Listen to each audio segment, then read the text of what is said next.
Hello, ladies and gentlemen. Welcome to the Geeks podcast. I am your host, the Giga Gamer Dad. It is episode 31, and today we're talking about what the hell is going on with Ubisoft. Which actually tends to be a lot. Like this whole week has been nothing but Ubisoft news. But before we begin, how are you today, Panda? Good. I worked this morning, so it's the last 2 days of work. I Hmm. haven't had to use GPS to get to work and to get home. Nice, So I'm nice. making progress here. Do you like the new job? Oh yeah, it's nice because it's just men's cuts. Somewhat. I mean, we're very Ugh. simple. And I had a conversation about that today with a dude because he was like, it's nice that like my wife doesn't mind me like going hunting and fishing because like she does her girly girl thing. I'm like, you guys are just so simple. We are simple. Like I like to sit inside and play Legos. I got a new wall mount for one of my sets, so I got to install that at some point. Ooh. It's a set that's been sitting on my desk for a while. Oh jeez. I just got to actually finish it now. Um, Mm-hmm. Lego just announced a new Game Boy Lego set, which you so lovely sent me that link to earlier, which is great. I appreciate it. And it's only $60. So weirdly enough, I'm gonna have to buy it. Like that's $60 for a 60 Nintendo bucks, Lego. not bad. Yeah. It's like the Game Go Boy. me. Mm-hmm. I'm just not gonna tell Jordan about it because, as you know, I have a wall to build. She's like, "Why don't you just build some of your other sets?" I'm like, "Do you hear yourself right now?" So, The way I I mean, see it is when we dig into our TBR is when mhm. y'all are gonna dig into your Legos or playing a new game. And see And that's the that's all thing. I have Like, to say about that. I want to build my Jango Fett Slave one. Like, I have the UCS one, the big one, but I want to buy a wall mount for it because some of these sets are just too big to display anywhere. So I have an empty spot next to all my Mandalorian shit. I want to put it because the Razor Crest is going on my table with my Millennium Falcon. Regardless, that's not why we're here. We're talking about video games, and I've been grinding the hell out of Skull and Bones, which ironically is a Ubisoft game. And I was playing with a guy that was complaining about uh, AFKers, so gamers that just log in to participate by not doing anything. What are you doing? You're freaking out. Marvel was trying to drop me into a match, and Oh, it okay. like my controller is literally like just sitting here. So I'm like, Oh, so you would have been one of those AFKers I was just talking about. yep. And this guy, his name is Avion First, Avion1ST. And I went to go look him up. He has an Xbox account, 1000 gamer score. Really funny, in my opinion. You go to check his Ubisoft Connect account, absolutely blocked, private. Like, he doesn't want anybody to know what he's playing, as if he's a big show. And I go to his YouTube channel. Apparently, he has a YouTube channel, and the only things he really streams are Forza, um, NBA 2K, Skull and Bones, like the games that really, really shouldn't be streamed.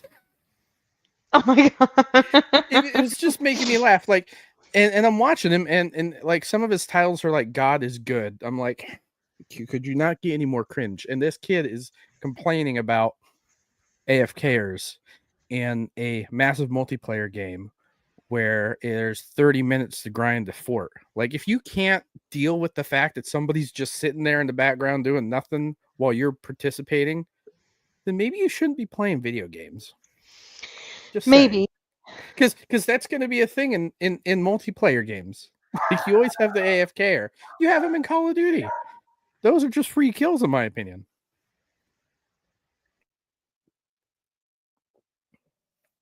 She's yelling at a kiddo. No, the dogs actually. Hmm. Kiddo. Now My I'm yelling at the kid. I'm podcasting. Go. No shit. before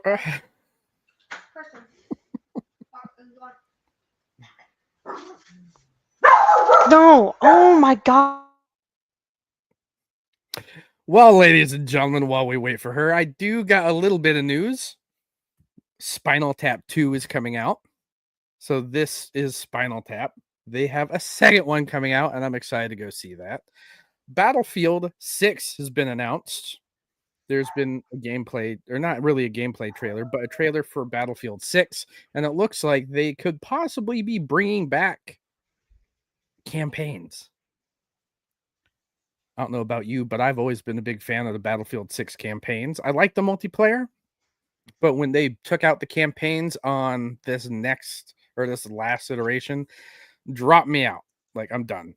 Furno, yeah, baby. Spinal Tap 2 Electric Boogaloo. That's actually almost close to the name. Let me see. The end continues. Never mind. It's not as exciting as Electric Boogaloo, but that would have been a great name, I think. I mean, There's also a Hellraiser game coming out. Single player Hellraiser game, which is great. Big fan of Hellraiser. never played. Hellraiser's a movie, love. What? Yeah. What Hellraiser's am a I movie. thinking of? I'm thinking of Hellsinger? something else. Thank you. Hellsinger's a rock game, a shooting rock game. Let's see how many Hellraisers there are. Hellraiser movies in order. Oh shit. Okay, so why take me to go? So we have Hellraiser that came out in 1987, Hellraiser 2, Hellraiser 3, Okay, my brain is here. Okay. Bloodline, Inferno, Hellseeker, Deader. That's a dumbass name. Hellworld, Revelations, and Judgment. So there is finally a Hellraiser game, and if it plays anything like Alien Isolation, count me in. I have not watched a trailer. I don't want to disappoint myself, so we're gonna cut it at that. Yeah. But let's discuss something real quick before we actually dive into the few stories I have. What is your experience with Ubisoft games? Hold on. Because now that you say that, I'm like, what's Ubisoft? I can name them. So Assassin's Creed, The Division, Rainbow Six Siege. You have Far Cry. You got all these other games. The Settlers, Anno, R6 Derek, leave with me alone. bugs. Yeah. Derek's like, Oh, R6. For Honor. For Honor is another one. There is a huge catalog for Ubisoft. Oh, Okay. Star Wars Outlaws, which we'll be discussing here in a bit. See, I'm like, let me. So obviously, I've done Assassin's Creed games, and it's like I like them, but I don't, and then I do. They've gotten 'cause I too like big the over the years, in my story. opinion. They've gotten For too Honor was a whole different breed of. I absolutely. You know what? big. Most of the games Yeah, from fair enough. Ubisoft, I'm like, you know what? I'm angry and I hate myself, so I'm gonna play this game. That's They've what I think also, of. yeah. They've also done like Avatar, Frontiers of Pandora. Like they have a formula for their open world games. They've kind of bled over to all of their open world games, and it sucks. What the heck is Rainbow Six Smole? I don't know. Where top-down chaos meets a roguelite challenge on your. It's Never heard of it. Rainbow on your phone. Never heard of it. I'm a I'm a masochist. That's why masochist. That's why I play Siege. Siege. Yeah, baby. Yes. So we're Okay, all in the now consensus that we play Ubisoft games because we hate ourselves, which is why I grind Skull and Bones, which is exactly it. 'cause I hate myself. I mean, they're Bro, not wrong. they made a Family Feud game. I They can't. did. Like there is a ton on Ubisoft's catalog. I have Ubisoft Okay. Connect up, and I'll name a few others, And I do or I like would the name a Ghost few others. Recons. Yeah, Then we got That's- Far Cry. We got the Annos. Um,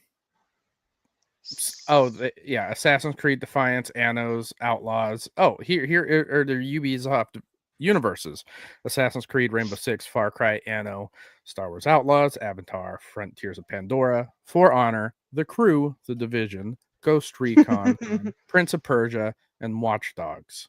But they've also had stuff like Rocksmith. They've had Brawlhalla. See that one, was it?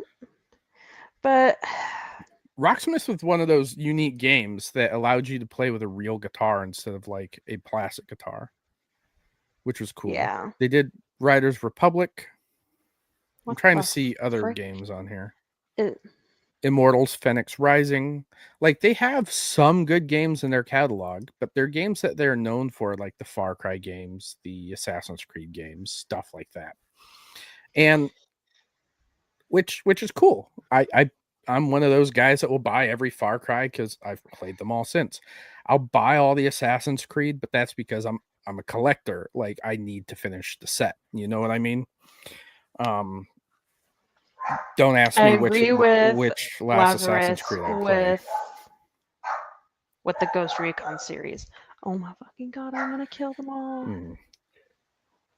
I'm gonna kill the dogs. Not really. I played the hell out of the Division 1. Played a bit of the Division 2, but that was at the time where games like Destiny was fighting for my time. And this is the thing. They are live service games. What's up, baby? Live service games have dominated the market, and I can only pick one or two of them to play at a time. Like I can't keep up with them all. Skull and Bones has been the one that I've played since day one, and I'm going to continue playing until it ends, probably, because I like pirates and I like shooting shit with ships. Because I'm a simple man. Simple man. I just think you're jealous. That's what I hear. So, talking about this, let's start with the first one I got. Okay. So, Ubisoft made Star Wars Outlaws. This is from PC Gamer by Rich Stanton. I went to the food trucks tonight, had like a really good burger, and now it's just coming up. It's great. This is 30. I'm halfway through 30. I'm not too happy about it. Ubisoft CEO says Star Wars Outlaws tanked because people are bored of Star Wars. The brand it belonged to was in a bit of choppy waters. Now, I'm going to stop there for a second. I may be a bit biased. So however, then Star Wars has never failed to sell a damn thing. Okay. I believe only played a couple of the Star Wars games, but if it's now games have been hit or miss. Granted, anything has that power. Not all games will succeed. Not all games will fail. Like Star Wars is one of those where you can print money as long as what you're making is good. Like EA found that out, and EA is arguably one of the worst like companies. Sorry. Oh, no, you're good. My wife just texted me. She's on her way home from the gym. So, so let's start with this article. Ubisoft recently held its annual shareholders meeting, an event at which CEO Yves Guillemot has to take questions about the publisher's success and failures. One of the latter is perhaps surprising because Star Wars Outlaws is a pretty decent Star Wars game and has benefited from considerable post-launch support. It just didn't do the numbers. See, here's the thing. I played Outlaws.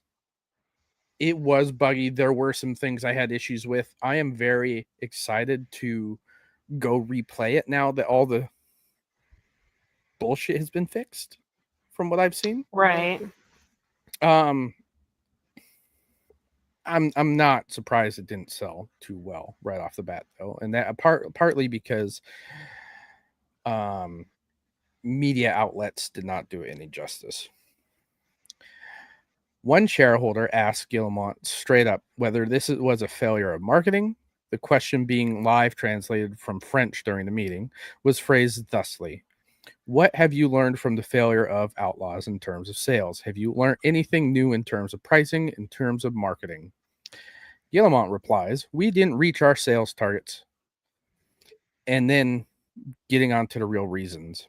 The game suffered from a number of items. First, it suffered from the fact that it was released at a time when the brand that it had belonged to was in a bit of choppy waters. Choppy waters, my ass. All right, let me continue. Youch. Star Wars fatigue feels like it has been a thing ever since Disney acquired the brand and began blasting out unforgettable shows, and some good ones at rate of knots. Guillemot specifically invokes last year's cancellation of the Acolyte here, which had disappointing viewing numbers. And see, here's the thing: he's blaming movies for his failure, or TV shows. Like, that's nobody's gonna hold all of the entire fandom to one show. You know what I mean? We're like, okay, that show sucked. Let's move on. Does he have a point? Outlaws launched in August 2024, a year that also saw a new series of the show like Acolyte, Skeleton Crew, which was great, Tales of the Empire, which was also great, and The Bad Batch. I enjoyed The Bad Batch as well. My point is that none of these shows are good or bad. I'm just saying 4 new shows in a year is a lot for one brand to carry. Guillemot does admit, however, that Outlaws wasn't perfect either. The game had a few items that still needed to be polished at launch. They were polished and debugged in the early weeks after release, but it did affect sales volumes. We did heavily improve the game by troubleshooting and debugging, which, when it will be released on upcoming consoles such as the Switch 2, it will have a new version of the game. Improvements on the game are not finished. So there are a lot more to this article. However, let me stop there, because he's blaming it on Star Wars instead of bad development. Because here's the thing, which doesn't make any sense to, like, especially for me. Like, I'm not big on Star Wars. I don't hate it, but like, I'm not gonna fault you for it. That's like saying like Final Fantasy VII game was terrible because Advent Children did XYZ. Like, exactly. Like, he's blaming something that had nothing to do with his game. Like, and Star Wars fatigue, I don't know about you, but I didn't buy a brand new Star Wars game except for that game that year. Because there aren't any. Yeah. Because I think Fallen Order or Jedi Survivor came out before that. The year before, the year before that. And I'm just saying, there's not enough Star Wars games right now to say, oh, there's a brand fatigue, because we all want to play a Star Wars game.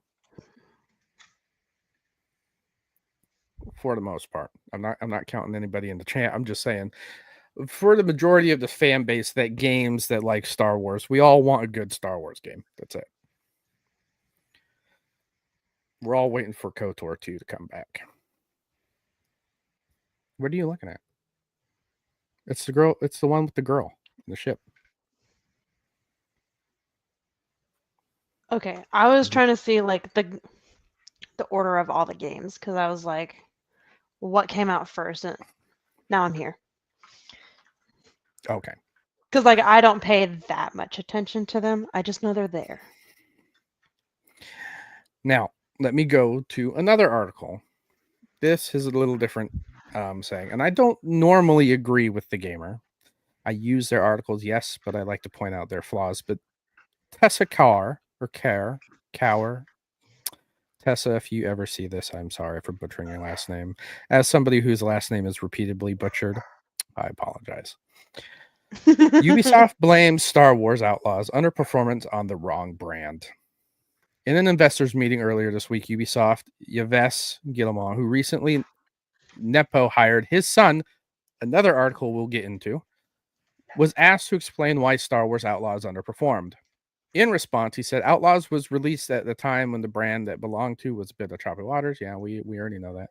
He also added the game still needed to be polished, and that though the polish was added within a few weeks, it did affect sales volumes. Okay, that's pretty much word for word for what we already did. Presumably, Guillemot was referring to Star Wars when he said brand. I think he's right. I just think he's talking about the wrong brand. Guillemot likely came up with his response because it was at a shareholder Q&A, and he couldn't well say that it was Ubisoft's fault that they borked it. See, this is why I'm agreeing with it. He was partially right, though. It's hard to deny that Star Wars has been in a weird place since Disney bought Lucasfilm. Disney has made full use of the IP to flood its Disney Plus on platform with endless Star Wars television shows, most of which are not very good. Okay, that's something I don't agree with. But to employ that this media oversaturation made Star Wars Outlaws sell badly is quite silly. Sure, there's a constant drip feed of Star Wars media in the modern landscape, but people love Star Wars video games. Star Wars Jedi Survivor was, according to EA, a commercial success, and Survivor has a lot in common with Outlaws. Both launched buggy and both starred original characters, though Survivor was, to be fair, a sequel. It's easy to say that having to play as an original character turned people away from Outlaws, but the truth is more nuanced than that. Cal Kestis is successful enough to have theme park merch, and he was plucked out of nowhere. I actually have a Cal Kestis Lego piece and his Really? BD droid. I So didn't think. I didn't yeah, think it was. he came in a collector's piece like this Oh, for like a 25th anniversary type of thing. That came in the Star Destroyer Lego set. I haven't built it yet, but I know where he is. So like he's even a Lego. His droid is a full size Lego, like my C3PO and R2D2 back there. In contrast, K so Vest was a fairly Melequos, Milquetoast.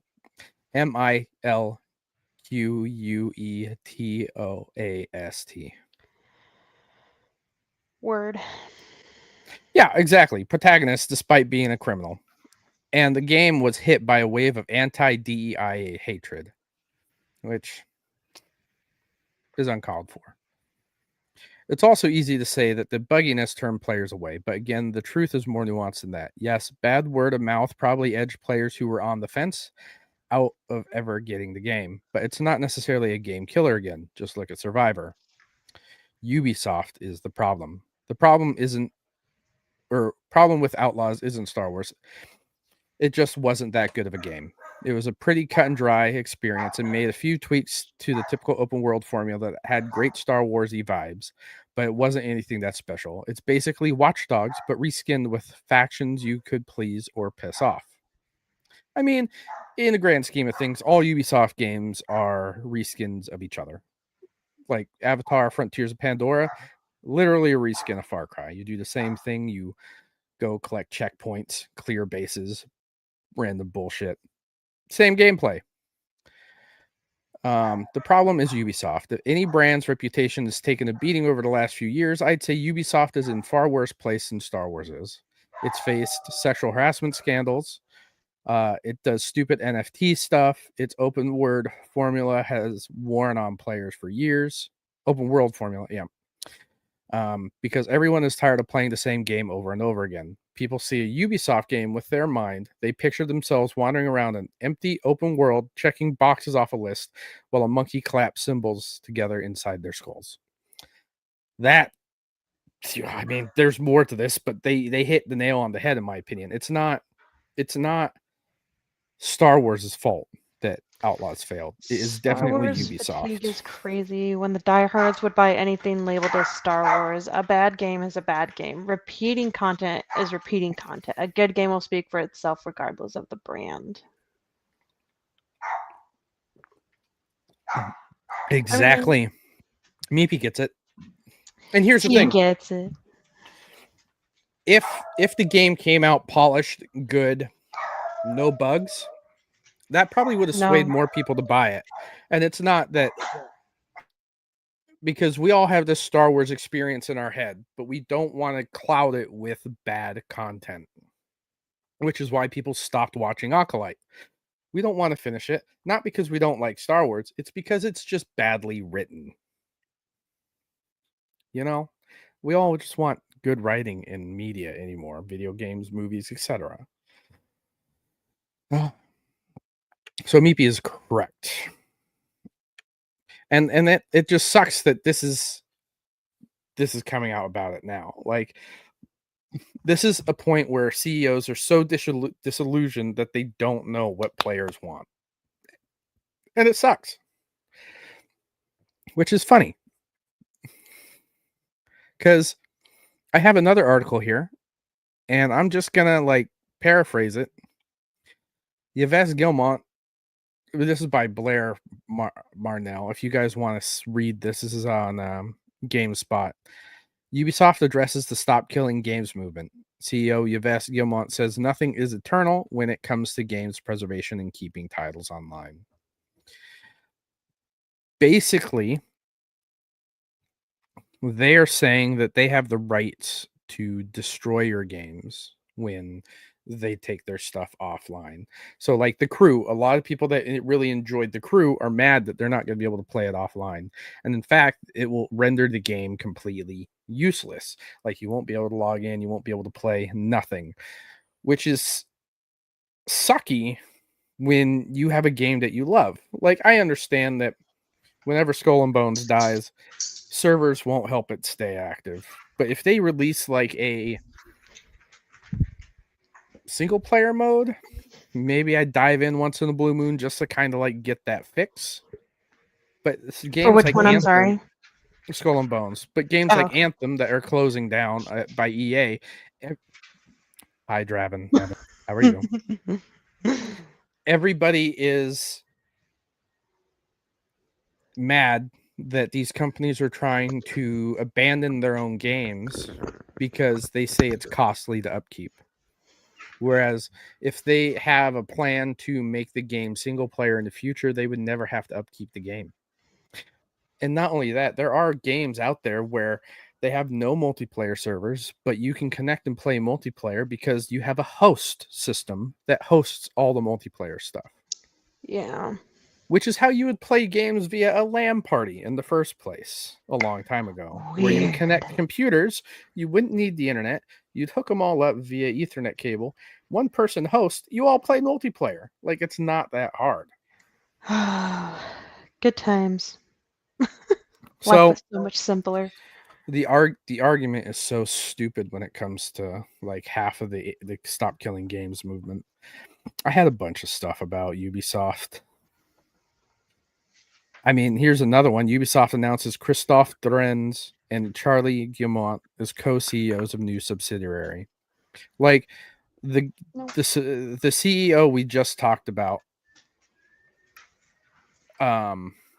is nepotism, where the company that is going down the drain is hiring people that helped make them go down the drain in the first place. Like, it just, I hate that I buy Ubisoft games. That's how it is. As far as Ubisoft Draven, is you are concerned. completely correct. Yeah. Ubisoft has been dropping the ball, and it Well, absolutely sucks. like And why? they're greedy. They've been going down the drain financially for a while, and they're trying to make excuses for some of their business practices. I don't have the article here, so I'm not going to quote, but there was an article that came out where somebody from Ubisoft says that they will continue to put microtransactions into their games because it makes it more fun for the player. No, it doesn't. I don't like Here's microtransactions. I don't mind microtransactions. Skull and Bones, I am guilty of buying any fucking cool skin that comes out because I want my shit to look pretty and cool, right? I want I it to look mean, mean and terrifying. they tried things that didn't work and they blame us rather than taking responsibility. Exactly. Draven gets that as well. Dude. And so Oh I'm yeah. guilty of paying for the microtransactions. Fine. I'm guilty of that. However, when I'm playing Assassin's Creed, I don't want to pay microtransactions for shit. I don't. When I'm You playing said for Assassin's Creed? Assassin's Creed, when I'm Yeah. playing 'Cause Avatar, it's single not player games should it's not have not no. microtransactions ever. I agree with that. Cause yeah, it's like they have the best water I effect. agree. I know. I will say there's a game that has better water effects and it's made by Rare. Sea of Thieves. Sea of Thieves. I didn't play that game enough. Just The enough water to, effects in Sea of Thieves is fantastic and it is gorgeous. I Draven, don't dislike it, but it's a really good game. However, it gives me heart palpitations playing it because my anxiety spikes through the damn roof. Yeah, it's PvPvE. There's a lot of like PvP players that go out there and target other players, which I get. Like it's a PvP game, and I liked the game because it's pirates. Like it fits the theme. Oh, I'm gonna go steal from this guy. But when you're playing by yourself and you're being chased around for an hour and a half because it's these guys have definitely a nothing game with better to do, friends. I lose my damn mind. I kind of stopped playing it, despite it being one of my favorite games of all time. I cannot play it without my Oh my god. my heart wanting to jump out of my chest. Let's see. Maybe I'm gonna bring this up on screen because they're right. They've been doing weird shit like the whole reband of Siege for Siege X, and they didn't even fix things players complained about. They kept the same maps, but okay.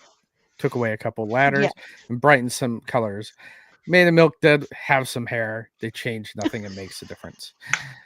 And that's it. I mean, they're The milk Ubisoft. dud. Ubisoft is killing their own brands by oversaturation. They're not creating anything new. They tried Star Wars because they're like, oh, well, let's print money, which I get. Didn't work out for them because of them. They are the problem here. And it absolutely sucks because you know what game I'm looking forward to next? Anno. In my defense, I've never had a bad experience with Anno. I'm sure it's a fantastic game. It's just not my kind of game. It's a different genre altogether. BioWare going the same way too. See, BioWare has made Star Wars games in the past. I'm worried about Mass Effect as well. However, one of the best Star Wars games, arguably in the fandom, is KOTOR, Knights of the Old Republic. One of BioWare's games that put them on the map. And then after that, I think that's when they did Dragon Age and then Mass Effect. Both perfect games. But then, like I said, they oversaturated it. Dragon Age the Veilguard did not do well. Sold very bad numbers. Granted, there was a DEI campaign against it. I have said some shit about it in the past. I still think is warranted. However, yeah, Draven's like so bad. I don't need to be lectured about somebody being non-binary in a fantasy setting where binary shouldn't even be a word. I'm not going to get into it. I remember we had that conversation before. Yeah. There's just certain aspects of certain games that don't need to happen. However, they already shot themselves in the foot once with a Mass Effect, and it was Andromeda, which came out so buggy and so terrible that it got really bad reviews from the start too. And maybe a few months later, you can buy the Recruit Edition for $5 on most game stores. I didn't have a problem with that one either, Draven, but the people that were more of a Mass Effect fan than I was did. And I see their criticisms. That was when they changed like the whole movement formula, the whole system. Like they changed a lot of what Mass Effect was. But that's because people have been too ingrained in what Shepard's storyline was.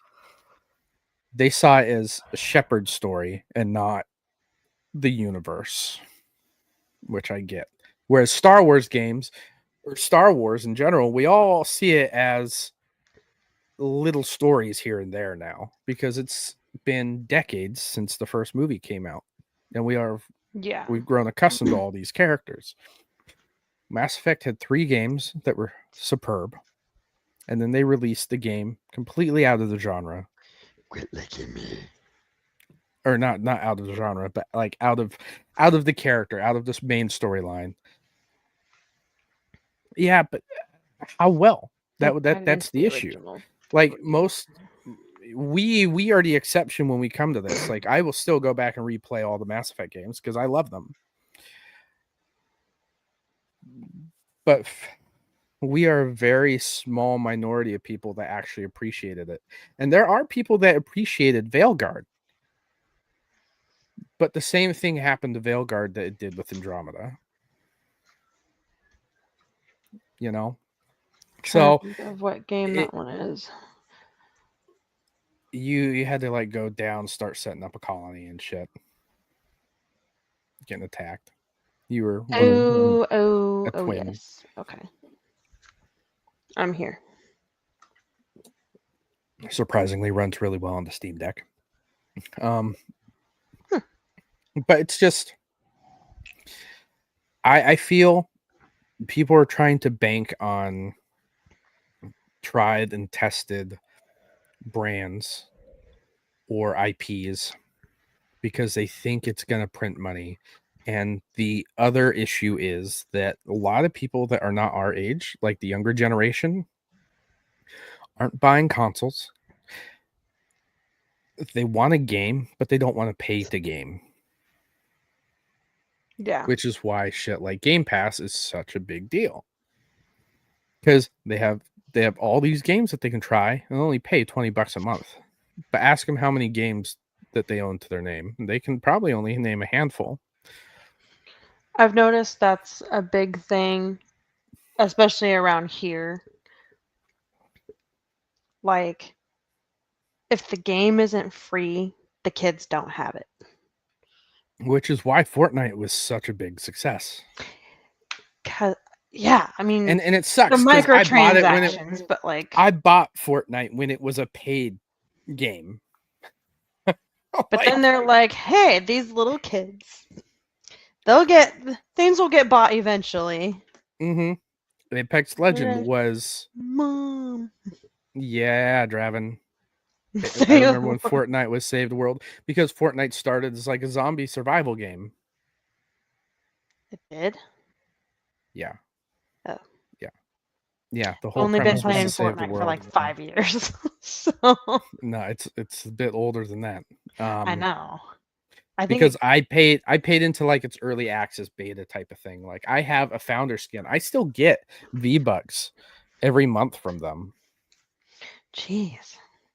And I don't play. So whenever I log in, I'm like, oh, well, I have enough to buy a battle pass. Maybe I'll pay for the battle pass and then never touch it again. Well, let me log into your thing. Shoot. No, I got all the cool Star Wars skins. Fuck off. Match with Greg. No. You tell Greg to get you Star Wars ones. When everyone was paying to play and get free V-Bucks. I mean... Yep. I mean, I did. I bought like the Founders Edition, and that was like $100 at the time. Listen, when I back a game, I back a game. Fair. I just wish I bought stock in Epic. That's all. Ooh. Yeah. Mm-hmm. Too much has happened. I did too, Draven. The Save the World was fun. I really did enjoy it.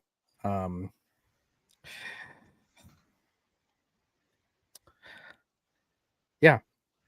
So that's the thing. Like kids aren't paying as much for games like they used to, which is why I believe Xbox's next step into allow people to play anywhere is a big deal.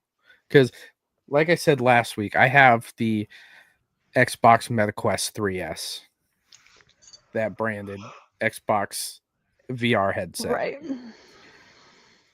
I have not touched it since like the first week I had it. So I've had it for 3 weeks now. But that's me being a collector. Like I never thought VR was going to be big. It's not my cup of tea. I'd rather be sitting down playing a video game. Excuse me. However, you can stream like Game Pass to it. Like you can stream your games and play it in this 75-inch big theater type of screen within the VR headset. Like it is cool as a gimmick. But this is the way things are going. Samsung TVs are coming with Game Pass installed. What? You can install Game Pass on a Fire Stick and then Bluetooth your controller to it. You can Bluetooth your controller to the Samsung TV. Oh, are you thinking about a new TV now? I need another TV. That's the thing. Like you can stream your games to Samsung TVs. Like the premise is to allow people to play games anywhere, such as this. Like Xbox is opening the gateway to allow people ease of use, more accessibility, and the way into their ecosystem without spending $500 for a console. Yeah.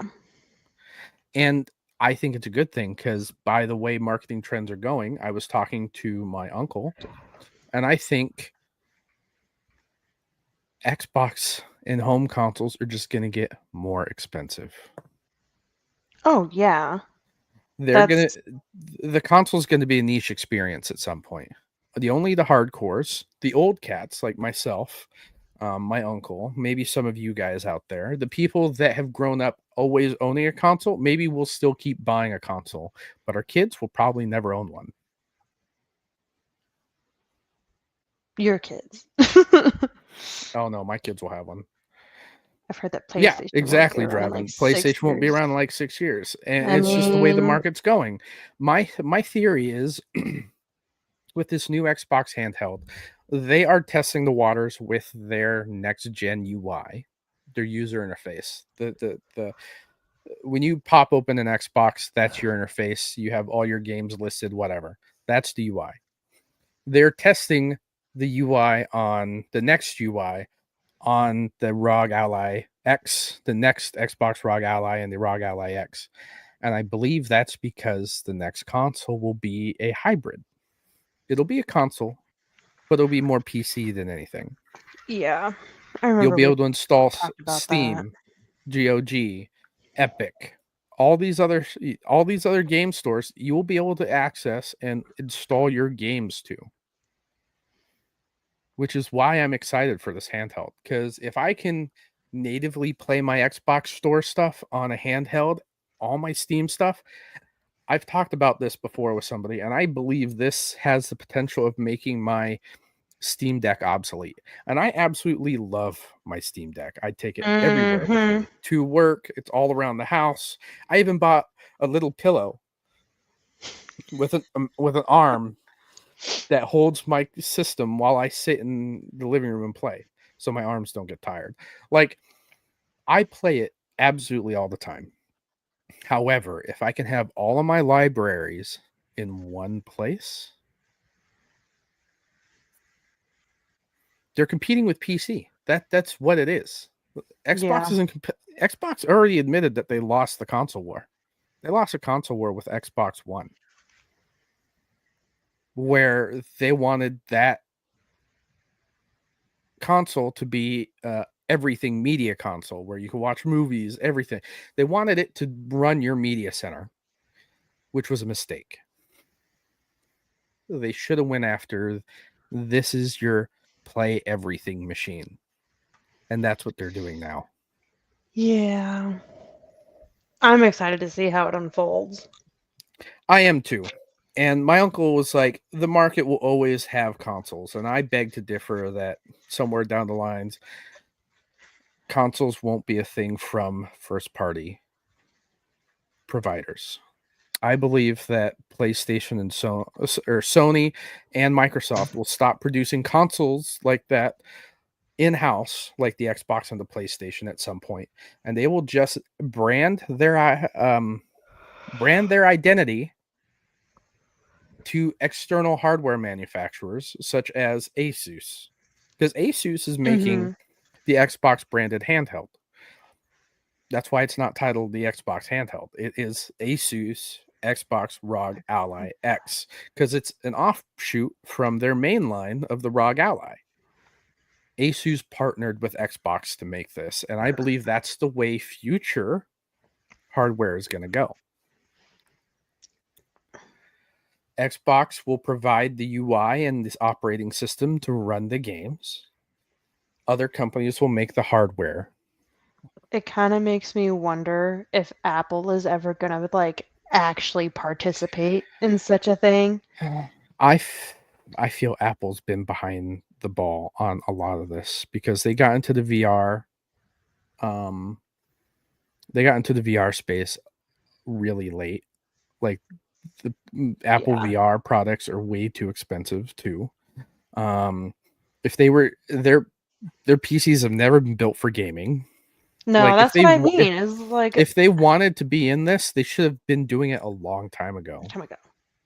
No, But they're not I learning. agree. That's why I'm like, I just like having my my Apple stuff because everything's connected, and it's like it's no different than your. I have an iPhone and I have an iPad, but those are the only two Apple products I own because I like the functionality of them. When I'm sitting down, I want my phone to be easy. I want all my music to be there. I've been ingrained in the brand for a long time. However, when it comes to actual use, my PC is running Windows. My Xbox is my main gaming system. Like the only other thing in the house that runs on something other than a Windows-based operating system is my Steam Deck, and it runs Linux. And the only reason why I'm not holding out for like a Steam Deck 2 is because Valve has been very bad at staying in the hardware space. Because around the time that the Xbox 360 was being phased out and the Xbox One was coming, I think they made the Steam machines, which were basically a Steam console for your TV. And it came with a controller where all it had was like trackpads, was revolutionary at the time. And they kind of incorporated that into their Steam Deck. But it didn't kick off because they were really expensive. Which, granted, they were literally PCs.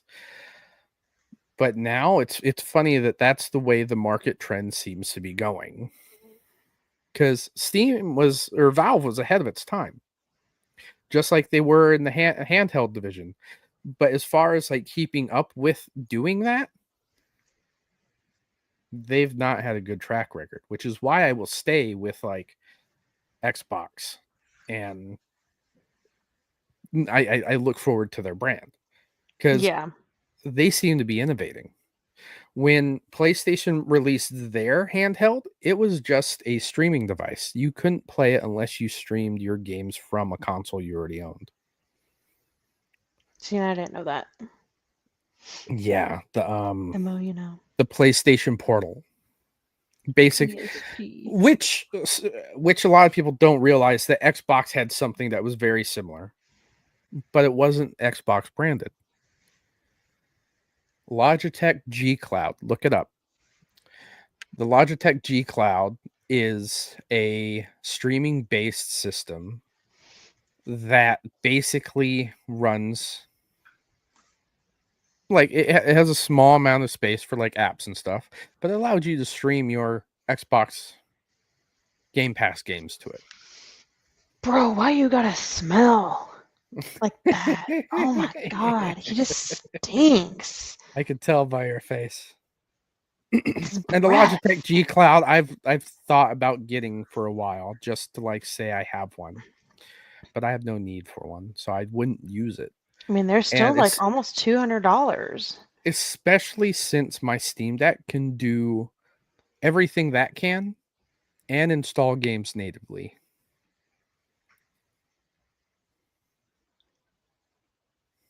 So on the actual Logitech website, where did the price? $300.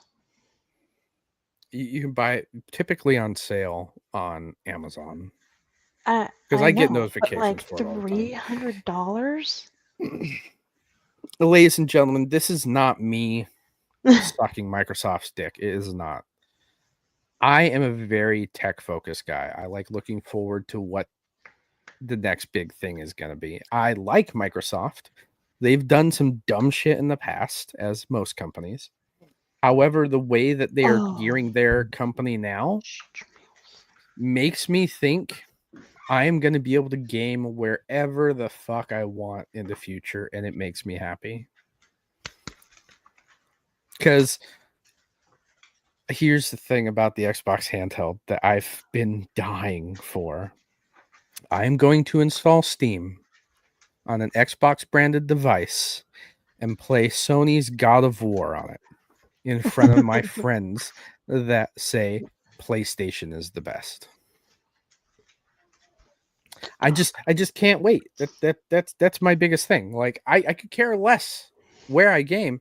I'm gonna play where I'm comfortable, which is Xbox. I like the UI. I like their controllers. It fits my hand really nice. I like the UI. I like the customer service. I like being thought of as a person and a consumer, and having a company that is consumer focused. Yeah. And that's why a lot of people stick with Steam. Steam has really good customer support.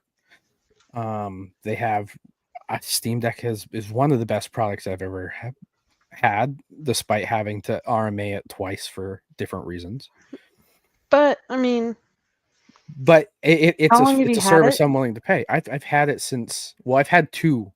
I've had the LCD version when it originally released, and then I bought the OLED version when it released with the special edition.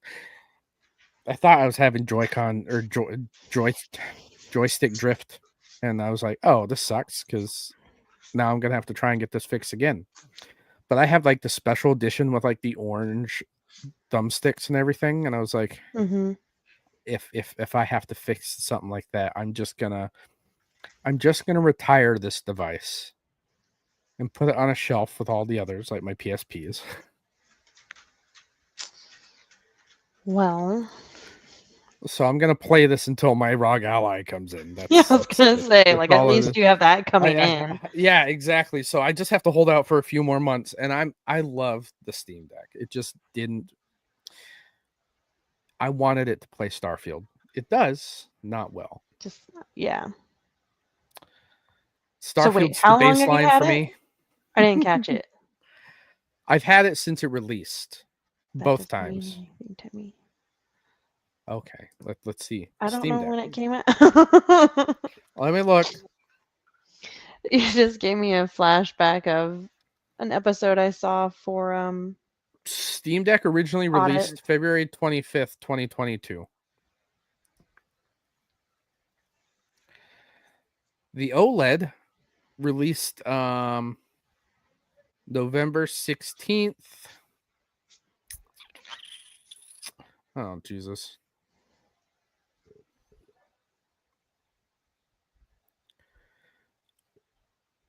It released in 2023, so a year after that. So I've had basically a Steam Deck product since 2022. And that's 3 years. Yeah, that's kind of rough if you've had to send it in.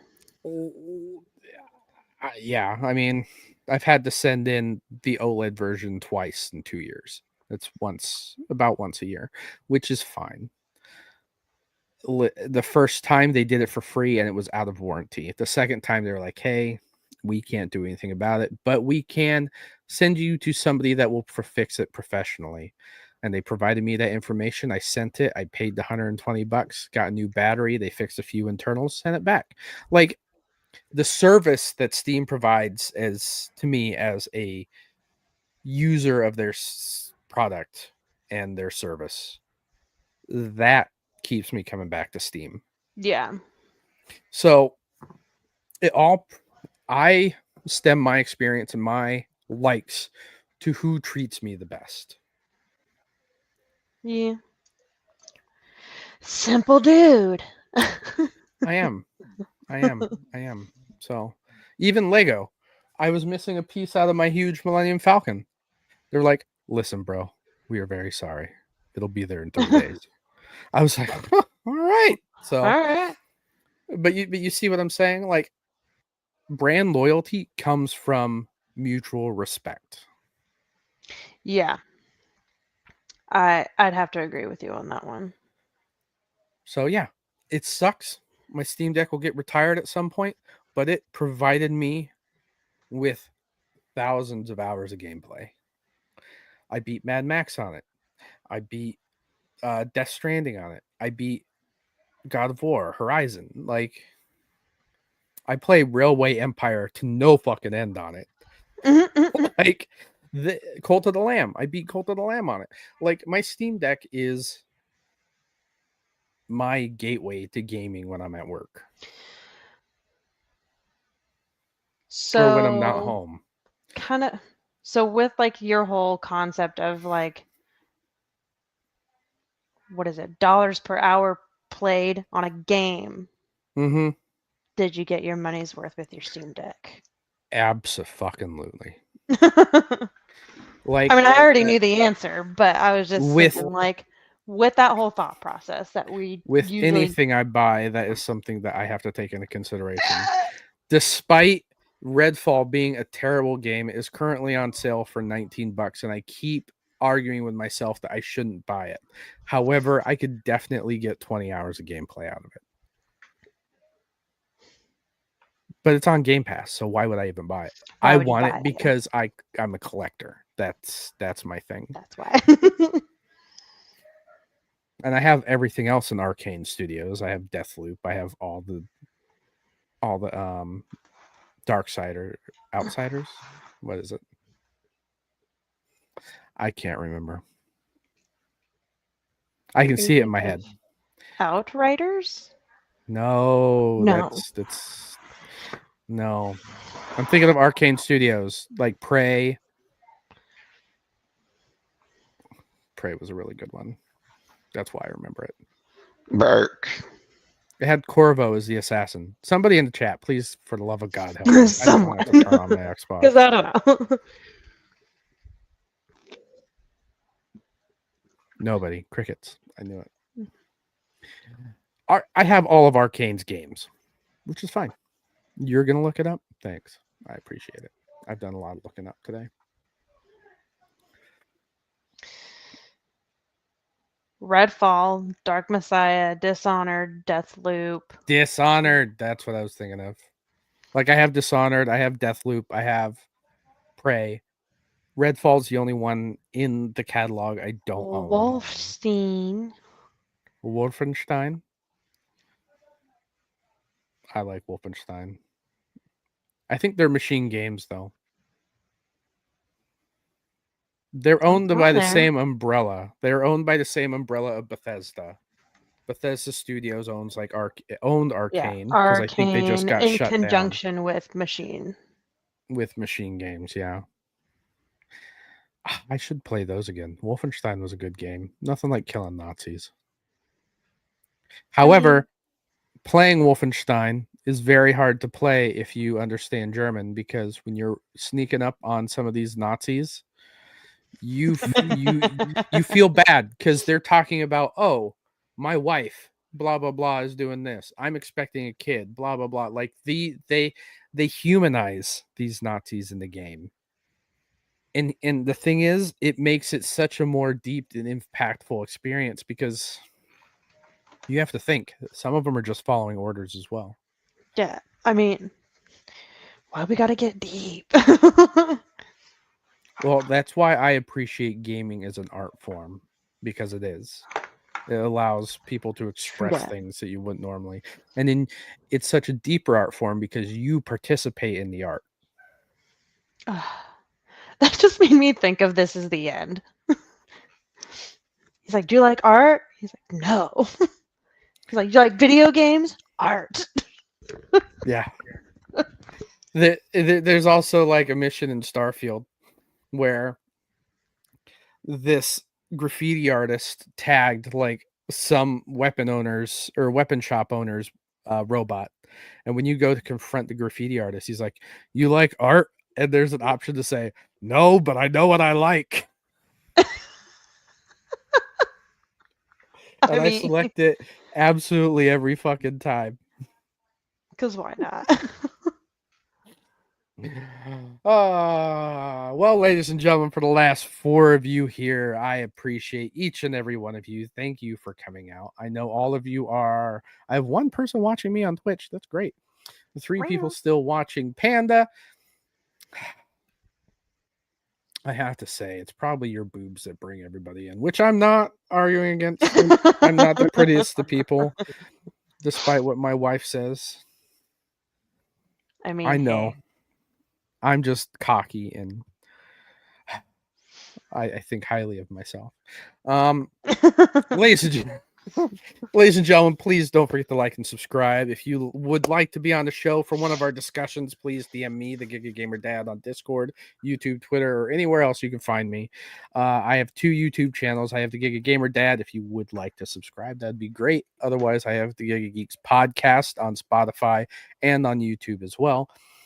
BPDC PTSD Panda. Most of you are following her already, I assume. So yeah, but please social media, find her wherever you can. Yeah. even though I'm crickets, but we'll get back into it here. We are